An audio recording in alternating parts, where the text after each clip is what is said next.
Hello बच्चों, सब ठीक ठाक। जैसा कि आप जान रहे हैं सीबीएसई का रिजल्ट क्लास 10th और क्लास 12th का आ चुका है और कहीं खुशी कहीं गम का माहौल होगा।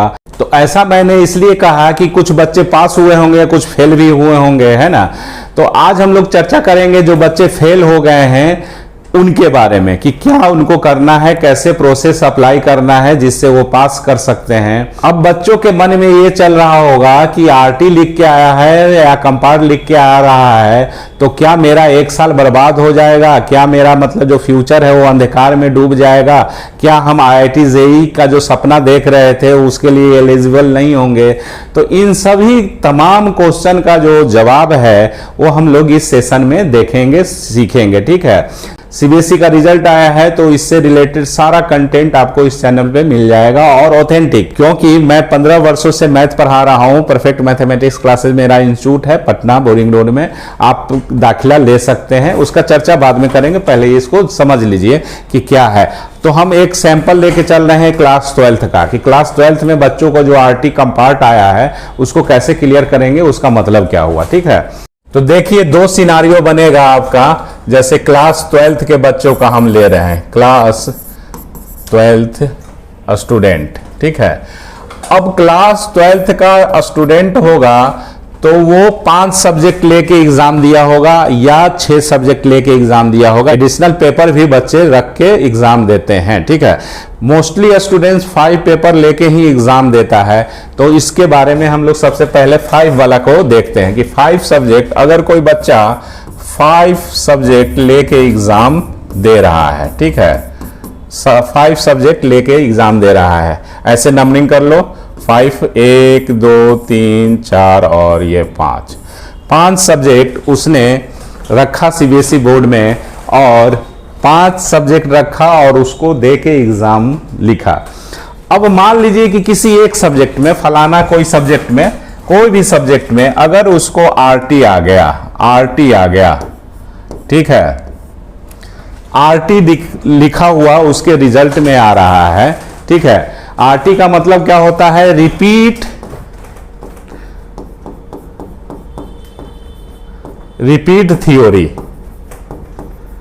थ्योरी पेपर में आपको रिपीटेशन आ गया है, रिपीट करना है। रिपीट मतलब आरटी का मतलब हो गया रिपीट थ्योरी।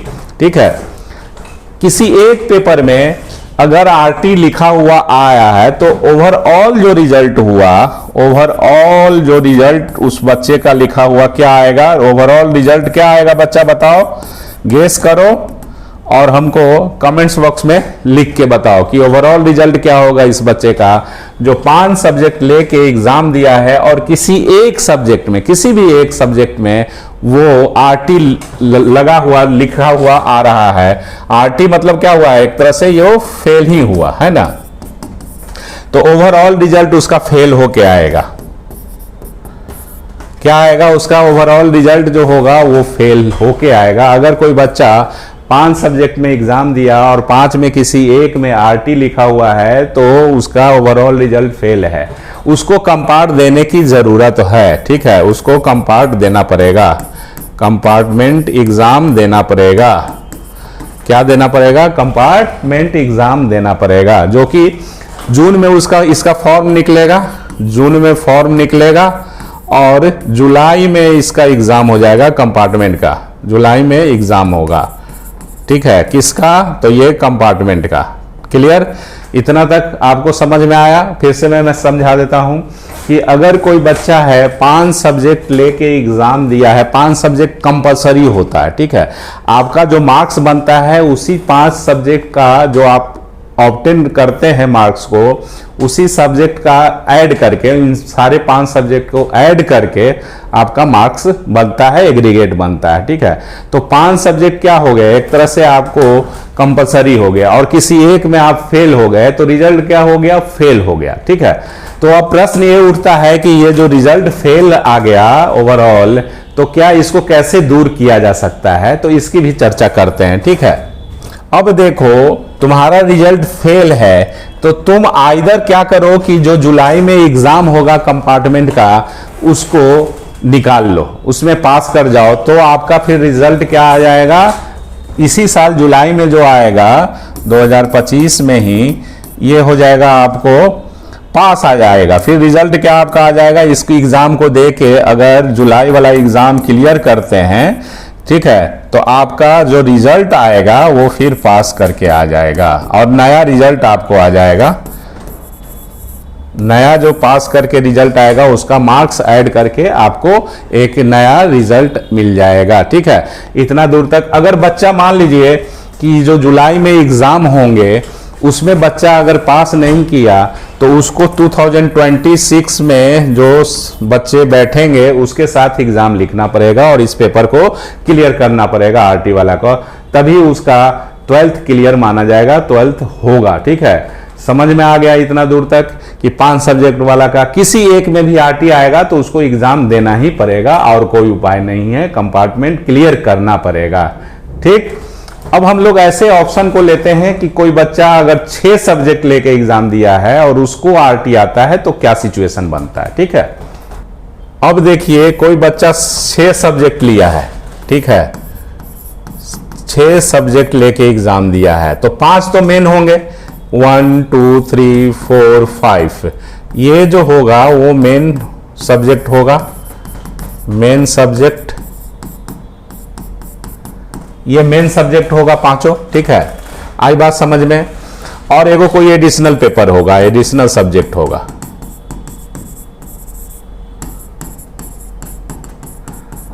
एडिशनल सब्जेक्ट होगा। ठीक है, अब देखो इसमें केस नंबर 1, केस 1 क्या क्या ये सिनारियो होगा, क्या क्या केस होगा इसमें, तो केस नंबर 1 को डिस्कस करते हैं। अगर कोई ऐसा बच्चा है जो एडिशनल सब्जेक्ट में फेल करता है, आरटी लगा हुआ रहता है, अगर एडिशनल सब्जेक्ट में आरटी आता है तो उसका ओवरऑल रिजल्ट जो होगा, ओवरऑल जो रिजल्ट होगा वो क्या होगा बताइए, पास का होगा। क्योंकि भाई साहब 5 ही पेपर का मार्क्स ऐड होता है, एक तो उसने एडिशनल पेपर रख के एग्जाम दिया है, लेकिन ओवरऑल सब देखा जाए तो 5 को पूरा तो हो जा रहा है ना, ये 5 में पास है। ठीक है, और इसमें आरटी लगा हुआ है, फेल है, तो उसका फिर भी ओवरऑल रिजल्ट क्या होगा, पास का होगा। वो अब इस बच्चे पे डिपेंड करता है कि वो फर्दर एग्जाम कंपार्ट का दे या ना दे, वो कोई दिक्कत वाली बात नहीं है, उसका रिजल्ट ओवरऑल पास का ही रहेगा। समझ में आ रहा है इतना दूर तक, कोई दिक्कत। बट बच्चे एग्जाम दे देना चाहिए, इसलिए कि आपका वो रिजल्ट में वो आरटी तो दिखेगा तो अच्छा नहीं लगेगा। आपका जो ओवरऑल रिजल्ट जो है, मार्कशीट आप जब देखेंगे तो उसमें एडिशनल में भी तो आरटी लिखा हुआ रहेगा ना, ओवरऑल आपका रिजल्ट में पास लिखा हुआ रहेगा, लेकिन आरटी तो चांद में दाग हो गया एक तरह से। तो एग्जाम कंपार्ट का होगा तो उसको आप दे दीजिएगा, कोई जरूरी नहीं है, कंपलसरी नहीं है, आप आगे का डिग्री, आप आगे का पढ़ाई कर सकते हैं, 12th के बाद जो भी हो, बीएससी बीए जो भी करना होगा वो कर सकते हैं, क्योंकि आप तो पास कर चुके हो। ठीक है, बट आपका वो रिजल्ट में जो आपका मार्कशीट रहेगा उसमें आरटी लिखा हुआ मिलेगा, अगर आप उसको क्लियर नहीं करते हैं तो अब इस जो बच्चा कमजोर होगा पढ़ने में, किसी तरह से घिस तीर के अगर पास कर गया होगा तो वो अपना देख लेगा कि एडिशनल सब्जेक्ट उसको देने का मन है कि नहीं है, दे देना चाहिए। ठीक है, बहुत सारे बच्चे ऐसे तैयारी करते हैं, इंजीनियरिंग की तैयारी करते हैं और साइड में बायोलॉजी रख लेते हैं, मतलब इंजीनियरिंग का तैयारी करते हैं तो मैथ फिजिक्स केमिस्ट्री रहता है मेन में, और इंग्लिश हिंदी इस तरह से जो भी हो, और एक जो है क्या कहते हैं, एक बायोलॉजी रख लिया एडिशनल की, अगर भाई इंजीनियर ना बने तो डॉक्टर बन सकते हैं, भले झोला छाप डॉक्टर बन जाएगा, वो अलग बात है, लेकिन तो वो देखता है कि छोरो पास करे ना करे, पास तो कर गए ना ओवरऑल। ठीक है, तो चलेगा काम, इस तरह से है, तो वो आपके ऊपर डिपेंड करता है। अब दूसरा केस जो होगा कि अगर आरटी इनमें से लगेगा किसी एक में तो क्या होगा। ठीक है, तो इसकी चर्चा करते हैं। अब केस 2 को देख लिया जाए, केस 2 को देख लिया जाए। ठीक है, केस 2 में अगर मान लीजिए कि आरटी, ठीक है, अब इसमें ऐसा करते हैं, इसको मिटा दिया जाए, है ना। अब केस 2 में देखते हैं कि आरटी जो है अब इसमें कहीं लग जाता है, मान लीजिए कोई एक सब्जेक्ट में लग गया आरटी। ठीक है, आरटी जो लग गया वो किसी एक सब्जेक्ट में लग गया आरटी, कोई भी एक सब्जेक्ट में आरटी लग गया, तो ओवरऑल रिजल्ट जो होगा, ओवरऑल रिजल्ट क्या होगा इसका, ओवरऑल रिजल्ट वो बता सकते हो कि क्या होगा, ओवरऑल रिजल्ट पास का ही होगा। मेन सब्जेक्ट किसी एक में भी अगर आरटी लग गया तो ओवरऑल रिजल्ट उसका पास का ही होगा। मतलब किसी एक सब्जेक्ट में कम मार्क्स आ गया, फेल हो गया, फिर भी उसका रिजल्ट जो होगा वो पास लिखा हुआ रहेगा। क्यों? क्योंकि इसने छह पेपर का एग्जाम दिया है तो 5 ही चाहिए, तो एक हटा भी देंगे तो इधर से 4 और इधर ये एडिशनल जो लिया था वो 5, तो ये सब में 4 गो में पास है, इधर एडिशनल में पास है, तो 5 तो हो गया ना, तो 5 ही पास होना चाहिए, तो 5 तो पास हो गया, तो ये इसका क्लियर हो गया। ठीक है, तो ओवरऑल रिजल्ट पास का ही आएगा। समझ में आया बात कि अगर आरटी उसका कोई एक मेन सब्जेक्ट में भी लग जाए, physics, chemistry, math, English, biology, सब में मेन 3 पीसीएम में किसी एक में भी लग जाएगा तो ये एडिशनल सब्जेक्ट से इसको रिप्लेस कर दिया जाएगा। समझ में आ रहा है कि नहीं बात आ रहा है? तो अब ये जो एडिशनल सब्जेक्ट जो रहेगा जिसमें पास किया हुआ ही मेन सब्जेक्ट हो जाएगा। कभी कभी ऐसा होता है बच्चा कि मैथ मेन सब्जेक्ट है और बायोलॉजी से एग्जाम दिया, बायोलॉजी में मतलब वो उसका अच्छा नंबर आ गया और मैथ में कम आ गया, तो बायोलॉजी मेन ये हो जाता है, मैथ में फेल कर गया तो बायोलॉजी मेन सब्जेक्ट उसका हो जाता है। तो इस तरह से कभी कभी होता है बच्चों में रिजल्ट में। तो ये सारा सब्जेक्ट जो है, लेकिन एक इसमें कंडीशन क्या है कि अगर मान लीजिए कि वो बच्चा आरटी जो लगा है, आरटी लगा वो, ठीक है, अगर वो लैंग्वेज वाला पेपर में लगा, इंग्लिश में या हिंदी में लगा, तो ये फिर से इसको एग्जाम लिखना होगा, फिर से एग्जाम लिखना होगा। ये एडिशनल सब्जेक्ट इसको रिप्लेस नहीं कर पाएगा। ठीक है, ये फिर क्या होगा, अगर इसमें आरटी लगा है तो वो बच्चा फेल हो गया, फेल हो गया, उसको कंपार्ट देना पड़ेगा, कंपार्टमेंट एग्जाम देना पड़ेगा एकदम निश्चित रूप से। ठीक है, तो ये सिनारियो है।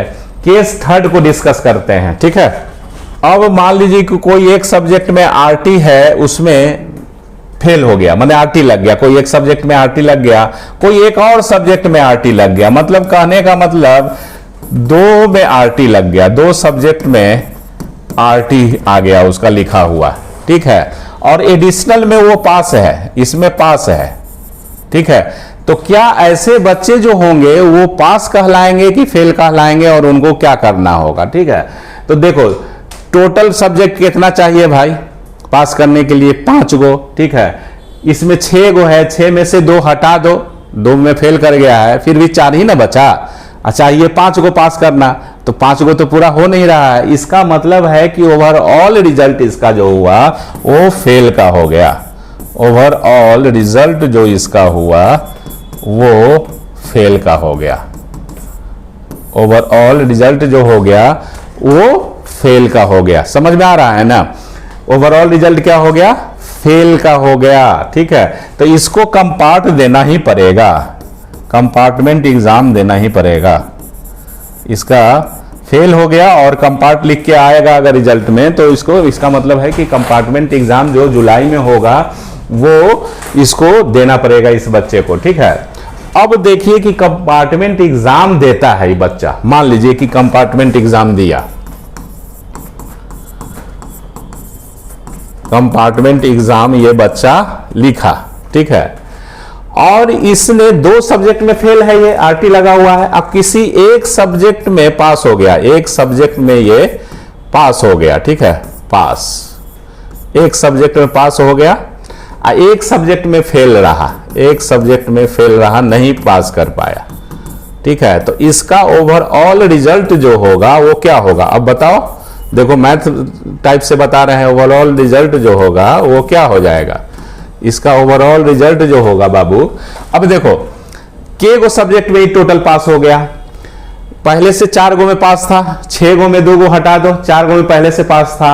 अब एगो एग्जाम दिया कंपार्टमेंट, तो एगो में पास हो गया 5 गो, तो 5 गो पूरा हो गया ना, काम खत्म। तो ये ओवरऑल रिजल्ट इसका पास का आ जाएगा। ओवरऑल रिजल्ट क्या आएगा? पास का आ जाएगा। ठीक है, लेकिन ये ध्यान रखिएगा कि जो दोनों सब्जेक्ट का एग्जाम कंपार्टमेंट दिया वो क्लास 10th के लिए है। ठीक है, क्लास 12th वाले बच्चे जो होंगे वो 2 सब्जेक्ट में फेल अगर होते हैं तो किसी एक सब्जेक्ट का ही क्लियर करना है, तो किसी एक ही सब्जेक्ट का वो एग्जाम देगा और वो अगर क्लियर हो गया तो पास हो गया। समझ में आ रहा है ना? तो इस तरह से फिर से इसको समझा दें कि 6 सब्जेक्ट है, 2 सब्जेक्ट में आरटी लग गया है और ये एडिशनल जो पेपर है वो पास कर गया है, तो भी ओवरऑल रिजल्ट क्या हो गया? फेल का हो गया। ओवरऑल रिजल्ट क्या हो गया? फेल का, क्योंकि 2 सब्जेक्ट में इसने फेल किया है, ठीक है, क्योंकि टोटल जोड़ के 5 सब्जेक्ट में पास होना चाहिए, फेल का हो गया। अब ये बच्चा क्या होगा? क्लास 12th वाला कोई एक ही सब्जेक्ट लिख पाएगा, क्योंकि 2 सब्जेक्ट सीबीएसई अलाउ नहीं करता है कंपार्टमेंट देने के लिए। इसको दोनों में क्लियर करने के लिए 2026 का इंतजार करना पड़ेगा। जो बच्चे 2026 में लिखेंगे उसके साथ ये देगा दोनों पेपर को क्लियर करने के लिए। इधर एक पेपर का ये एग्जाम दे सकता है, क्योंकि क्लास 12th में एक ही दिन में एग्जाम होता है, एक ही दिन में एग्जाम लेता है सीबीएसई, एक ही डे में एग्जाम होगा और उसी दिन सेम डे ही एक ही पेपर ना होगा। एक दिन में एग्जाम लेगा तो एक ही पेपर होगा, 1 पेपर ही दे सकते हैं, तो एक पेपर दे के क्लियर कर लेगा तो भी पास हो जाएगा, ठीक है। और नहीं तो 2026 में इसको एग्जाम देना होगा दोनों पेपर क्लियर करने के लिए। ये आपको ओवरऑल हमने समरी बता दिया। अब जिन बच्चों को कंपार्टमेंट लगा है, तो अगर मान लीजिए कि मैथ में लगा है, ठीक है, तो आप ज़्यादा देर नहीं कीजिए। कोई भी सब्जेक्ट में लगा है तो देर नहीं करना है, आप अपना पढ़ाई शुरू कर दीजिए। कंपार्टमेंट एग्जाम आने में बहुत ज़्यादा टाइम नहीं लगेगा। रिवीजन शुरू कर दीजिए, कहाँ गलती किया है, क्या है, नहीं है। इससे पहले 17 तारीख को रीवैल्यूएशन ऑफ मार्क्स, रीचेकिंग, ये सब का विंडो ओपन हो जाएगा, उसमें भी आप अप्लाई कर सकते हो। मार्क्स अगर 2-4 नंबर से कम फेल हो गए हैं तो उसमें बढ़ सकता है, ठीक है। तो आज के लिए इतना ही। उम्मीद करते हैं कि आपको ये वीडियो अच्छा लगा होगा। अगर अच्छा लगा होगा तो हमारे चैनल परफेक्ट मैथमेटिक्स क्लासेस को सब्सक्राइब कर दीजिए, शेयर और लाइक जरूर कर दीजिएगा, कि ताकि सब बच्चों को फायदा हो सके।